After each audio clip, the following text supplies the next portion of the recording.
We're going to be talking about child trust funds because there were some recent figures that were announced by HMRC this week. Quite staggering numbers in terms of the amount of unclaimed child trust funds that are out there. There's currently 670,000 child trust funds that have matured and are yet to be claimed. So I thought it was a good piece to bring to the podcast to remind people what a child trust fund is. So child trust funds were introduced back in 2002, and it was the government's idea to create a way of gifting money to children in the form of a voucher that the parents could contribute to as well. And it would produce an amount of money that would mature when the child turns 18. Now, important, this money that is building up cannot be touched by the parent. In fact, the only thing a parent could do at the time was to choose the provider. And that kind of leads me to where we are now, because if the parent didn't invest that money and choose the provider themselves, then the government did it for them. So when ultimately the child trust funds were stopped in 2011,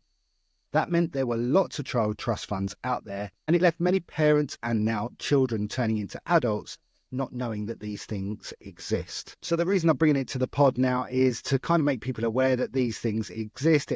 2002 to 2011, it's a long time. In fact, there are over 6.3 million child trust funds that were issued during that time. And so I'm just going to briefly tell listeners how they can check themselves to see if there's a child trust fund out there and how to track down who the provider is. So there is a really useful HMRC tool, which I'll put links to in the show notes where you can track it down.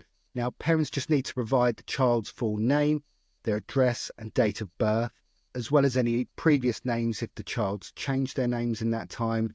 And if the child has turned 16 and they have a national insurance number, that can also be provided to help speed up the checking process.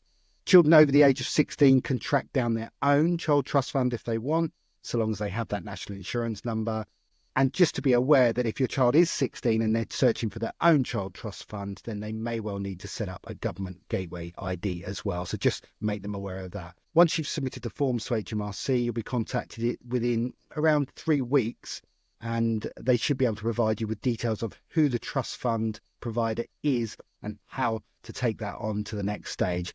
It will either be phoning them up or logging in online if you've got the child trust fund number. So what do you do once you've found your child trust fund? Well, you've got a number of choices. If it hasn't matured yet, you may decide that you want to move that into something like a junior ISA, which were subsequently created once the child trust funds were discontinued in 2011. And Damien, I'll bring you in here because this is something you've done, right?